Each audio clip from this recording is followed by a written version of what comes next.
देखिए टॉपिक का नाम है partition of parallel plate capacitor. Partition of parallel plate capacitor ये है क्या, मतलब इस टॉपिक के अंदर क्या चीज़ है, सुनो आप ध्यान से। देखिए होता क्या है कि पहले मैं आपसे क्वेश्चन पूछ रहा हूं और इस वाले क्वेश्चन का आपको जवाब देना है। पहले तो सुनिए, क्वेश्चन ये है कि यहां पर इसकी थिकनेस है टी, ठीक है, डाइलेक्ट्रिक कांस्टेंट है के, और ये वाला जो गैप है, ये वाला गैप है डी, प्लेट का एरिया ए है, ठीक है, यहाँ प्लेट्स के बीच गैप है डी, थिकनेस है टी और डाइलेक्ट्रिक कांस्टेंट है के, ठीक है। यहाँ पर आपको इसका कैपेसिटेंस बताना है। मेरे ख्याल से कोई बच्चा कर देगा इसको। क्या आंसर आना चाहिए बताइए आप, क्या आंसर आना, इसका कैपेसिटेंस क्या आना चाहिए बताइए आप, बताओ यार। हाँ बोलो बोलो भाई, तुम बोलो। A E naught divided by T by K plus D minus T divided by K, यही है। Good, by one. ये वाली बात सबको पता है, कर लोगे। एक स्लैब डाल दो, चाहे दो स्लैब डाल दो, चाहे तीन स्लैब डाल दो, कर लोगे। प्रॉब्लम तब आती है जब एक स्लैब, देखो ये तो वर्टिकल स्लैब्स डाली जा रही है। बाय द वे क्वेश्चन अगर ऐसा आ जाए, ऐसा, ठीक है ना, फिर ये ट्रिक नहीं लगेगी, ये ट्रिक नहीं लगेगी। फिर दो स्लैब इस तरीके से डाल दी तो स्लैब इस तरीके से वर्टिकली डलनी चाहिए भाई, वर्टिकली प्लेट के साथ साथ स्लैब का जो एरिया है उतना ही होना चाहिए जो प्लेट का एरिया, तभी ये ट्रिक लगेगी, अदरवाइज नहीं लगेगी ये ट्रिक। तो इस क्वेश्चन में तो ट्रिक फ्लॉप होगी भाई, मानते हो कि नहीं मानते? चलो मान लो मैं आपको क्वेश्चन दे दूं, यहाँ पे एक स्लैब है, यहाँ पे स्लैब है और एक नीचे स्लैब भी है, ठीक है। लो भाई, यहाँ पे तो ट्रिक फेल होगी, लेकिन वर्टिकल प्लेट जितनी मर्जी हो ये वाली ट्रिक वैलिड रहेगी। मतलब कहने का ये है कि अगर मान लो ऐसा केस है जैसे एक स्लैब डाल दी, फिर दूसरी स्लैब ये डाल दी, लंबी लंबी स्लैब्स, ये तीन डाल दिया आपने, ये चार डाल दो स्लैब्स, इसके अंदर ये ट्रिक वैलिड रहेगी। इस वाले क्वेश्चन में ये वाली ट्रिक वैलिड है, बट इन दोनों क्वेश्चंस में ये वाली ट्रिक वैलिड नहीं है। पहले तो ये बात समझ में आ रही कि नहीं आ रही आपको? ठीक है ना। ये ट्रिक वैलिड कब है? जब स्लैब्स का एरिया और प्लेट का एरिया क्या हो, सेम हो। स्लैब का एरिया और प्लेट का एरिया सेम होना चाहिए, तभी ट्रिक वैलिड है, अदरवाइज वैलिड नहीं है। तो सर अब इस वाले क्वेश्चन को कैसे करें, इस वाले क्वेश्चन को कैसे करें? ये वाले क्वेश्चन एग्जाम्स में आ चुके हैं, तो सर कैसे करें इसको? यार देखो, इन क्वेश्चंस को अगर आपको करना है तो ये वाला टॉपिक पढ़ना पड़ेगा, partition of parallel plate capacity, इसलिए टॉपिक पढ़ाया जा रहा है। इसका पर्पज यही है पहले तो, ठीक है ना। अब सुन लो कैसे करें ये पार्टीशन करके, कैसे करें क्वेश्चन को सोल्व। देखिए मैं करके दिखा रहा हूँ अब। हाँ जी, किस केस में बात कर रहे हो? इसमें बात कर रहे हो? एडजेसेंट का मतलब क्या समझ रहे हो? साथ साथ? हाँ, बीच में एयर स्पेस नहीं है। ये लो, बीच में एयर स्पेस नहीं है, तन्नट सूडी है, ये साथ साथ लगी हुए हैं, टच है एक दूसरे के साथ, ठीक है। या फिर सुई का फासला है या टच है, एक ही बात है, ठीक है ना। इस केस में चीज़ वैलिड नहीं है, यहाँ पर भी ये साथ साथ रखी हुई एक दूसरे के टच में है, तो इस केस में ये वाला जो ना, ये शॉर्टकट वैलिड नहीं होगा। इस केस में ये ट्रिक वैलिड नहीं होगी। फिर ये वाला क्वेश्चन आ जाए, ये वाला क्वेश्चन आ जाए, तो कैसे पेपर में करें उसका मैं तरीका आपको बता रहा हूँ। बात समझ में आ गई? कोई डाउट है किसी के मन में? ये टॉपिक पढ़ाया क्यों जा रहा है ये मैंने सिखाया आपको, ठीक है।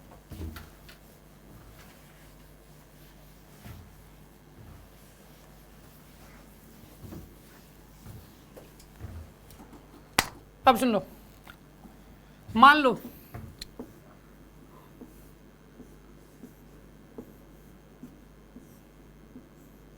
केस आ जाए सर, ये टच है एक दूसरे के साथ, ये एरिया ए है, dielectric constant K1, dielectric constant K2, इनके बीच क्या डी, डाइलेक्ट्रिक कांस्टेंट K1 इसे डाइलेक्ट्रिक कांस्टेंट, और ये बराबर बराबर इसकी है, मतलब सपोज ऐसे ये कैसा केस है, मतलब इसकी हाइट और इसकी हाइट सेम है, मतलब इसका जो प्लेट का एरिया है इधर वाला और इसका एरिया सेम है, थिकनेस भी सेम है डी। इस क्वेश्चन को कैसे करें, इसमें सी इफेक्टिव बताना है, मतलब पूरे सिस्टम का कैपेसिटेंस बताना है। क्वेश्चन ये दे रखा है और पूरे सिस्टम का कैपेसिटेंस बताना है। इस क्वेश्चन को कैसे करें सुनो आप। इस क्वेश्चन को करने के लिए आप एक काम करो, एक ऐसी लाइन मतलब जो ना एक ऐसा कट मारो जिस कट में ए पॉइंट और बी पॉइंट आते हो, कट जिसमें ए पॉइंट और बी पॉइंट आते हैं, ठीक है ना। इसमें ऐसा कट मार लो, एक कट ऐसा मार दिया आपने, हॉरिजॉन्टल कट मार दो। इस क्वेश्चन सोल्व करने के लिए चाकू चाहिए, चाकू, तभी तो कट लगेगा यार। इसके अंदर काम करो, इसको ना आप ऐसा लिख सकते हो। अब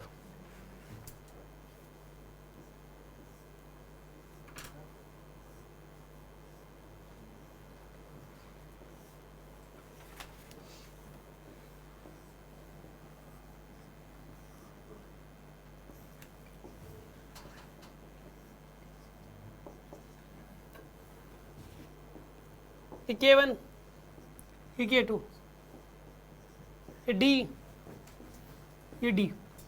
प्लेट का एरिया A/2, इस प्लेट का एरिया A/2, ठीक है। इस वाली प्लेट का भी A/2, इस वाली प्लेट का भी A/2 हो जाएगा। कट मार के आपने इस सिचुएशन से इस सिचुएशन में कन्वर्ट कर लिया आपने। अब एक काम करो, इसका कैपेसिटेंस लिख लो, इसका कैपेसिटेंस लिख लो, और ये दोनों पैरेलल में जुड़े हुए हैं। समझ में आ रही है बात आपको? अब एक काम करो, पहले से कैपेसिटेंस लो, कितना आ जाएगा बताइए आप, क्या आना चाहिए इस वाले कैपेसिटर कैपेसिटेंस क्या आना चाहिए बताओ। A/2 epsilon not K1/D। अरे यही आएगा कि नहीं आएगा बोलो, इसे कैपेसिटेंस बोलो क्या आएगा, A/2 epsilon not K2 divided by में D आएगा। इसे कैपेसिटेंस भी, इसे कैपेसिटेंस भी आएगा और इसे कैपेसिटेंस भी निकल के आएगा। अरे मानते हो कि नहीं मानते आप इस बात को, ठीक है।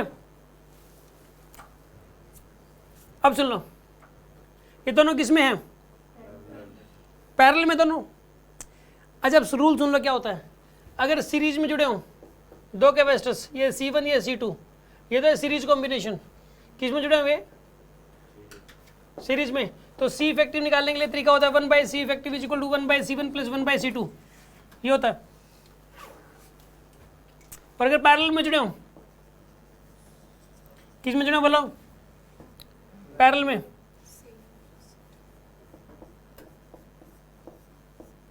ये C1 ये C2, कोई कहता है कि C इफेक्टिव बताओ, तो C इफेक्टिव कितना हो जाएगा, C1 प्लस C2।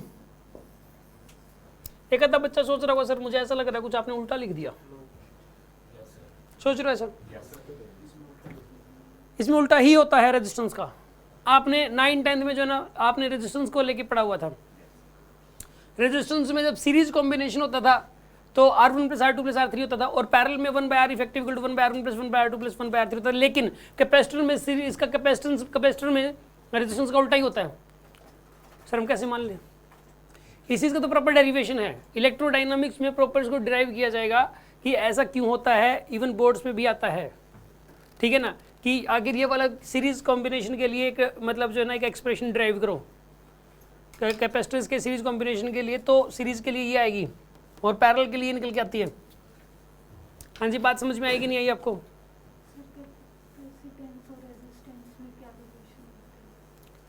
रेजिस्टेंस से कैपेसिटर दोनों अलग अलग है। अब रेजिस्टेंस क्या होता है, रेजिस्टेंस एक अलग चीज़ है। रेजिस्टेंस होता क्या मैंने अभी पढ़ाया नहीं आपको, उसके सीरीज कॉम्बिनेशन का मतलब क्या है, उसका काम क्या होता है, ये सब इलेक्ट्रोडाइनमिक्स का पार्ट है, ठीक है ना।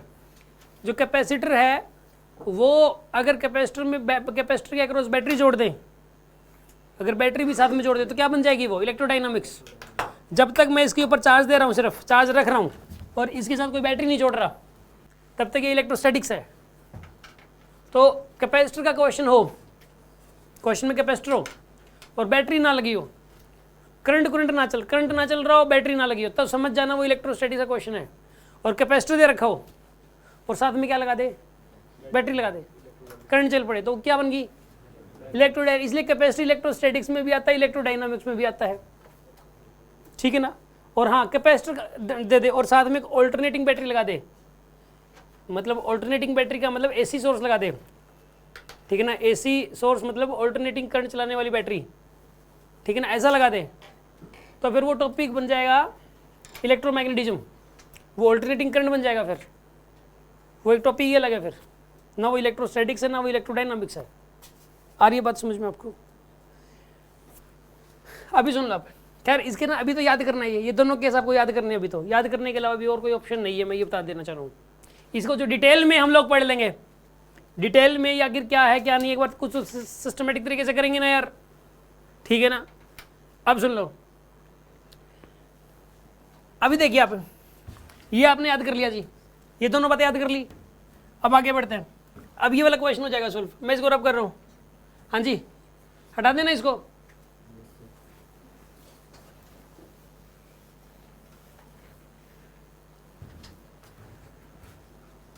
बताइए ये दोनों किस में अभी पैरेलल में है, तो बताइए क्या हो जाएगा सी इफेक्टिव की वैल्यू?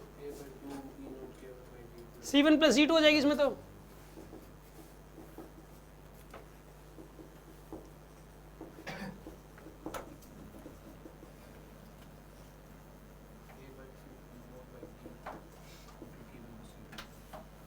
ये आएगा आपके पास, ये आंसर आ गया इसका, ये क्वेश्चन सोल्व हो चुका। हाँ जी, कोई डाउट है किसी के मन में?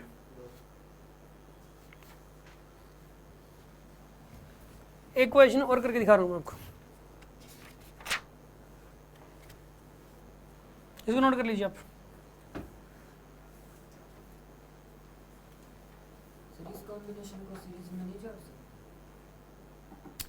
आप कह रहे हो कि इस कॉम्बिनेशन को सीरीज कैसे जोड़ोगे? सीरीज दोनों पैरेलल में नहीं है, दोनों आपस में पैरेलल यही वाला होता है ना यार। पैरेलल और सीरीज का फर्क समझ रहे हो आप क्या होता है? पैरेलल सीरीज पढ़े होंगे आपने यार, जब ये दोनों प्लेटें एक एंड से कनेक्टेड हैं और ये दोनों, इसकी एक प्लेट इसकी एक प्लेट एक एंड से कनेक्टेड है तो पैरेलल में है, और लगातार sequence wise end to end जुड़े हुए हैं तो सीरीज है, ठीक है। वो तो आपने पढ़ा था यार, सीरीज और पैरेलल तो 10th में पढ़ा होगा ना यार, ये पैरेलल ही है। अगर इस तरीके से प्लेटें जुड़ी हों, ये 4 प्लेटें हैं, इन सब का एक प्लेट सबकी सारी आपस में जोड़ दें, और इधर वाली प्लेट ये सबकी आपस में जोड़ दें ऐसे इस पॉइंट से, तो इस ए पॉइंट और बी पॉइंट के बीच में ये पैरेलल में जुड़ी हुई है। और एंड टू एंड अगर कनेक्शन हो, जैसे इस तरीके से एक प्लेट ये वाली है, एक प्लेट ये वाली है, एक प्लेट ये वाली है, एक प्लेट ये वाली है, ये ए पॉइंट है और ये बी पॉइंट है, ये किस में जुड़ी हुई है? तीनों चारों किस में? ये सीरीज में है और ये पैरेलल में है। सीरीज के लिए फॉर्मूला जो है वो 1/c effective equal to 1/c1 plus 1/c2 लगता है, और पैरेलल के लिए ये वाला लगता है। समझ में आई बात आपको? किसी के मन में कोई डाउट हो तो आगे बढ़े ना, अभी बढ़ते हैं आगे।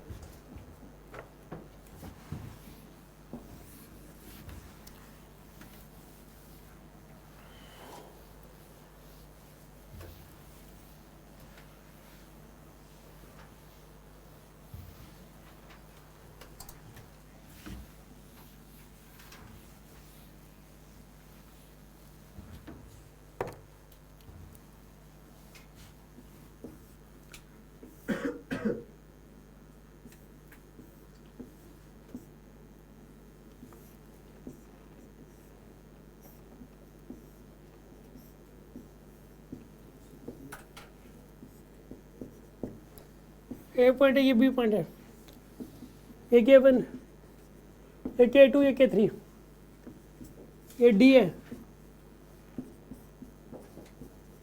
ये D/2, ये D/2, ठीक है। इसके अंदर सी इफेक्टिव बताना क्या हो जाएगा इस पूरे सिस्टम के अंदर। इस क्वेश्चन में सी इफेक्टिव कैसे निकालें, सुन अब। पहले तो ऐसे कट मारो, कट मार दो, कट पहले ए पॉइंट और बी पॉइंट से पास करता हुआ कट मार दो आप। तो बताइए इसमें पता कितने कट लगेंगे?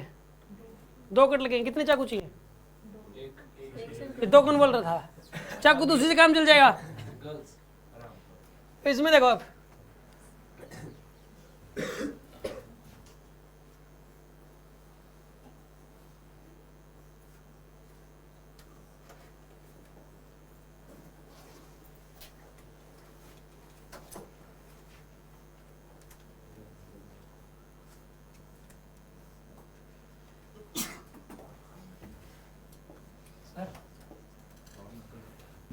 हाँ जी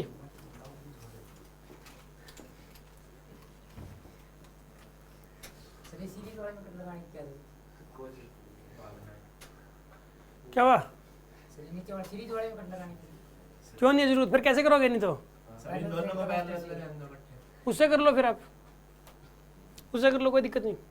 लेकिन ऐसे में भी ठीक है, भी ठीक है। एक कट तो ऐसे मार दिया और एक कट ऐसे मार दिया, उससे हो जाएगा ना? उससे भी हो जाएगा। नीचे नीचे वाला पार्ट होगा, लेकिन हाँ तो ऊपर वाला हो गया दोनों ऊपर से, इसमें वो सी इफेक्टिव निकालने की। हाँ ऐसा कर लो चाहे। केवन को भी याद आता कटिंग सर, ऊपर ऐसे मारेंगे ऊपर से नीचे। सुन आप देखो, पहला कट तो इसमें ऐसा मारोगे, देखो आप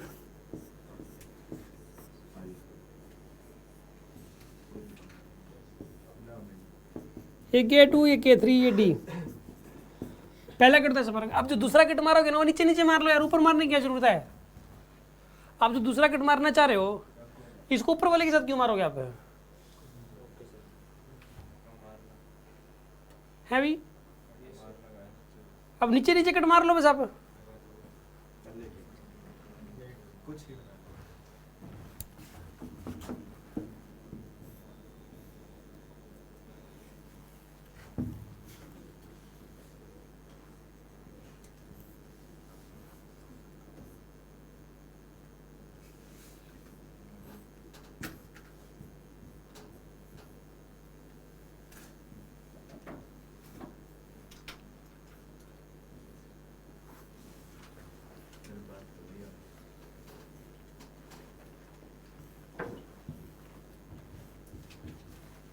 ऐसे पहले ऊपर ऊपर कट मारा, ऐसे फिर ऐसे मार दो।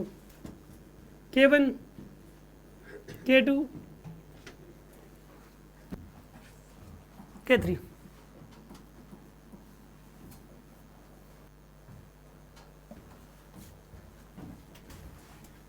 ठीक है, इसकी ये थिकनेस है, ये कितनी होती है?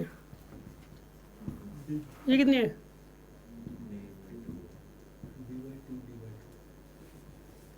और ये कितना था? ये प्लेट का एरिया इसका कितना है? A/2। से कितना है? और इसका भी। अब एक काम करो आप, इसे कैपेसिटेंस सर नीचे A/2 रहेगा ना। किस किस को प्लस करके A/2 आएगा? A/4 कितना को लग रहा है?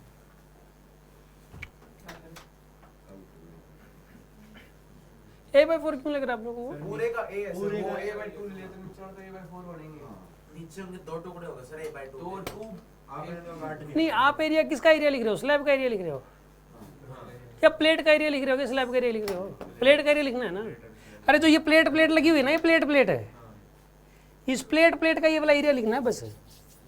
ये प्लेट एरिया है ना कि स्लैब का पूरा एरिया। पूरी स्लैब का टोटल एरिया थोड़ी नहीं है, ये तो प्लेट का एरिया है। यार एक बात बताओ, आप मुझे एक बात बताओ, ये जो इस पोर्शन यहाँ से लेके यहाँ तक ये जो प्लेट लगी 3D में है, ये पहली बात तो 2D में नहीं है। यहाँ से लेके यहाँ तक की जो हाइट है, देखो ये ऐसे भी है और ऐसे बाहर की तरफ भी निकली हुई है, ऐसे प्लेट है ये पूरी। इसमें ये वाली हाइट और ये लेंथ सेम है। ये लेंथ मान लो जितनी भी, ये लेंथ भी उतनी है। तो इस प्लेट का एरिया A/2, इस वाली प्लेट का एरिया भी। अब बताओ इस प्लेट का एरिया A/2, इस प्लेट का एरिया भी। तो यानी ये अब देखो ये एज इट इज ये वाला पोर्शन लगा हुआ है, ये प्लेट अपने अपनी मर्जी से लगा दी अपने घर से ही, ये वाली प्लेट भी अपने घर से लगा दी आपने। किसका एरिया नहीं होगा? दोनों प्लेटों का थोड़ा लिखना है, एक प्लेट का लिखना है बस। यहाँ पे दोनों प्लेटों का नहीं लिखते एरिया। जैसे कि इस प्लेट का एरिया A था, इस प्लेट का भी। एक बात बताओ आप, यहाँ पे जब कैपेसिटर का लिखते हैं कैपेसिटेंस तो लिखते हैं A/D। इसमें जो A होता है वो एक सिंगल प्लेट का एरिया होता है A। इस वाली प्लेट का एरिया भी A है वैसे तो। A और A ऐसे तो बेहतर 2A लिख देना चाहिए, ऐसा थोड़ा ना होता है। एक प्लेट का एरिया लिखते हैं A। ठीक है, अब ये वाला जो कैपेसिटर है, इस कैपेसिटर की एक ही प्लेट का एरिया, इस वाली प्लेट का एरिया, अकेले इस प्लेट का एरिया तो A/2 है ना। और इस वाले कैपेसिटर का इस वाली प्लेट का एरिया तो A/2 ही हो जाएगा। ऐसे इस वाले कैपेसिटर के अंदर इस वाली प्लेट का एरिया A/2 हो जाएगा। अब बात समझ में आएगी नहीं आई आपको? नहीं समझ में आई? अभी भी आपको क्या लग रहा है? A/4 अभी भी कितनों का लग रहा है? क्यों लग रहा है A/4? सर जब ऊपर वाले का A/2 है उसके आधे हैं दोनों नीचे वाले। आप एरिया किस चीज का एरिया ले रहे हो? मेरा आपसे क्वेश्चन दोबारा से वही है, आप किस चीज का एरिया देख रहे हो? स्लैब का एरिया नहीं देखना, प्लेट का एरिया देखना है। मुझे तो आप एक बात बताओ, इसकी जो ऊपर वाले ये जो प्लेट है इसकी एक, और ये नीचे वाले की इसकी एक जो एक प्लेट है, इस प्लेट का एरिया इस वाली प्लेट से आधा है क्या इसे के लिए एक प्लेट का एरिया?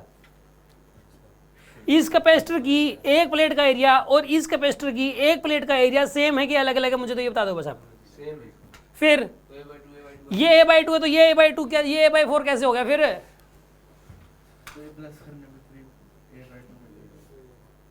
है भाई? वो A/2 वो सर ये वॉल्यूम को कंसीडर करके यार ये तुम वॉल्यूम को कंसीडर क्यों कर रहे हो? स्लैब को क्यों देख रहे हो? स्लैब का एरिया क्यों देख रहे हो यार? प्लेट का एरिया देखने पहले बोला तो है यार। जैसे वो A/2 A/2 है ऊपर वाली, तो नीचे वाली भी A/2 होगा वो एरिया टोटल, तो A/4 हो जाएगा दोनों का, ये ऐसे उससे बोल रहे हैं। समझ में आया? हाँ बोलो। अकेले में होगा। अकेले में मिलना। रुक जा, तेरे को बड़ा शौक अकेले में मिलेगा। चुप हो जा। सर वो नीचे A/2 है, उनको ऐड करेंगे तो वो A हो जाएगा। दोबारा बोलो क्या कह रहे तुम?